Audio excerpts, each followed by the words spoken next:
제 여드름 흉터 치료 철학을 만들어준 장비가 바로 미라젯입니다. 가끔 흉터가 심해지는 경우가 있다는 거. 흉터 치료 받는데 흉터가 더 심해진다고요? 이건 솔직히 시술이 잘못돼서 생긴 부작용입니다. 말 그대로 신나게 쏘는 거죠. 미라젯을 받고 흉터가 심해지는 경우는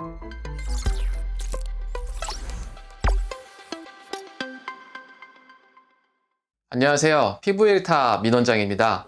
오늘은 미라젯에 대해서 말씀드릴게요. 이번에 미라젯 제조사에서 유저 미팅을 처음으로 진행을 했는데요. 저한테 강의를 꼭 해달라고 하셔서 강의를 하게 되었습니다.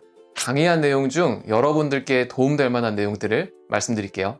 미라젯은 레이저의 힘을 이용해서 주베룩 같은 스킨 부스터를 주입하는 장비인데요. 흉터에 쓰는 흉터 모드와 스킨 부스터를 주입해서 전반적인 피부 퀄리티를 개선하는 안티에이징 모드가 있습니다. 비슷한 장비로 레이저를 이용하지 못하고 솔레노이드 방식인 큐어젯이라는 장비가 있습니다. 잘 아시겠지만 둘 다 여드름 흉터가 고민인 분들이 주로 찾는 시술이죠. 그런데 여드름 흉터가 고민이신 분들, 흉터만 있는 게 아니라 홍조가 있는 경우가 대부분이고 피부가 어두워져 있는 경우, 탄력이 떨어지고 흐물흐물해져 있는 경우 정말 많습니다. 공감하시죠? 그래서 제가 늘 진료를 볼 때 강조하는 게 흉터만 좋아지게 하면 안 된다 라고 말씀을 꼭 드립니다. 전체적인 피부 퀄리티가 같이 좋아져야 환자분도 만족하시고 주위에서도 피부가 좋아졌다 라는 소리를 들을 수 있다 라고 말씀을 드리는데요. 이런 제 여드름 흉터 치료 철학을 만들어준 장비가 바로 미라젯입니다. 미라젯으로 흉터에는 흉터 모드로 시술을 하고 얼굴 전체적으로는 안티에이징 모드로 시술을 해보니 흉터만 좋아진 게 아니라 전반적인 피부톤, 모공, 잔주름, 피부결, 탄력 이런 것들이 전부 다 좋아진 거예요. 스킨 퀄리티가 좋아진 거죠. 얼굴이 하얘지거나 톤이 밝아지니까 주변에서도 너 피부 좋아졌다 이런 얘기를 훨씬 더 많이 듣게 되는 거죠. 이런 경험들이 쌓여서 최근에는 미라젯 외에도 궁합이 좋은 다양한 장비를 이용해서 흉터와 피부를 동시에 좋게 해드리고 있습니다. 와, 미라젯 진짜 좋은 것 같은데요? 세상에 모든 시술은 단점이 다 있다 라고 제가 늘 말씀드리죠. 뭔데요? 가끔 흉터가 심해지는 경우가 있다는 거. 흉터 치료 받는데 흉터가 더 심해진다고요? 미라젯을 받고 흉터가 심해지는 경우는 두 가지입니다. 첫 번째는 일시적인 경우예요. 미라젯은 아주 미세한 구멍을 만들고 주베룩을 주입하는 방식이다 보니 직후에 흉터가 조금 더 붉어지고 더 눈에 띌 수 있습니다. 이런 부분들을 미리 말씀드리긴 하지만 1주 정도 지나서 흉터가 더 심해졌다 라고 걱정을 하시는 경우가 있는데요. 한 달쯤 지나서 2차 시술을 받으러 오시면 다들 좋아졌다고 만족하세요. 그러니까 이런 케이스인 경우에는 걱정하지 않으셔도 됩니다. 문제는 두 번째입니다. 진짜로 흉터가 심해지는 경우인데요. 시술을 너무 강하게 해서 너무 깊은 층까지 뚫고 들어가서 박리가 되어버린 경우예요. 이건 솔직히 시술이 잘못돼서 생긴 부작용입니다. 사실 미라젯이나 큐어젯을 처음 접하는 원장님들은 약물이 들어가는 것이 보이면 어떻게든 약물을 더 넣어서 더 좋은 결과를 만들어 드리려고 점점 강하게 쏘게 되는데요. 말 그대로 신나게 쏘는 거죠. 그런데 그렇게 하면 공기 압력에 의해서 너무 깊은 층까지 피부가 박리가 되면서 흉터가 더 심해지는 겁니다. 이건 장비의 문제가 아니고요. 시술한 원장님의 잘못이 맞습니다.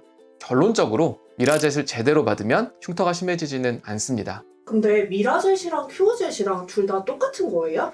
미라젯 하면 큐어젯이 늘 언급이 됩니다. 공기 압력에 의해서 주베룩 같은 스킨 부스터를 주입해 준다 라는 것은 공통점인데요. 큐어젯은 레이저 베이스가 아니다 보니 파라미터를 자유롭게 사용할 수가 없습니다. 그래서 시술 강도를 최대로 고정을 해놓고 피부와 TV 거리를 조절해서 피부에 가해지는 출력을 조절하는 방식으로 조절을 하는데요. 이런 방식이다 보니 큐어젯이 출력이 강해서 미라젯보다 효과가 더 좋다 이런 식으로 마케팅을 하고 있어요. 그런데 사실 이건 말이 안 됩니다. 아까 시술 받고 흉터가 더 심해지는 경우는 강도를 너무 세게 해서 라고 말씀을 드렸죠. 말이 안 되는 이유 첫 번째는 미라젯으로 흉터 시술할 때 가장 강한 강도로 시술하지 않습니다. 아까 미라젯이나 큐어젯 시술을 받고 흉터가 더 심해지는 경우는 시술 강도를 너무 세게 해서라고 말씀드렸죠. 오히려 미라젯은 최대한 약하게 하지만 효과는 있게 시술하는 게 시술의 핵심이고 노하우입니다. 그래서 주변 원장님들이 사실 많이들 물어보세요. 그러면 어느 정도 시술 강도가 그런 강도냐 하시는데 이건 사실 말씀드리기가 힘들어요. 왜냐면 팀마다 컨디션이 굉장히 미묘하게 다르기 때문에 눈으로 보고 소리로 들으면서 체크해서 시술을 받으셔야 됩니다. 두 번째는 스킨 부스터 주입에 관한 건데요. 미라젯으로 스킨 부스터를 주입하면 사실 약물이 들어간 게 보이지 않아요. 그래서 시술 받는 고객님들은 물론이고 시술하는 원장님들조차 진짜로 들어가는지 효과에 의문을 갖는 경우가 많아요. 그런데 큐어젯은 약물이 들어간 것이 보입니다. 큐어젯이 약물이 주입되는 게 보이니까 효과가 더 좋냐 하면 절대 아니란 거죠. 어차피 주입이 가장 많이 되는 건 손으로 주사하는 거예요. 미라젯이나 큐어젯으로 스킨 부스터를 주입할 때의 장점은 기존의 방식들로는 주입하기 힘든 진피 상부, 즉 유두 진피에 주입이 된다는 것입니다. 그런데 큐어젯처럼 이미 눈에 보이게 들어가면 유두 진피에 들어간 것이 아니고 그 아래쪽 망상 진피까지 약물이 들어간 거예요. 그리고 표피의 자극도 상당히 많이 된 거죠. 그래서 기미나 홍조가 심한 분들은 이런 방식으로 시술을 받으면 훨씬 더 부작용이 생길 수 있습니다.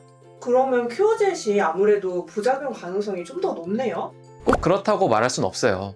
흉터가 건강한 경우라면 아무 문제 없어요. 하지만 여드름 흉터로 내원하신 분들이 그럴 가능성은 사실 많지 않죠. 스킨 부스터 주입 목적으로 사용하는 건 미라젯이 월등히 안전하고 효과도 더 좋다라는 의미고요.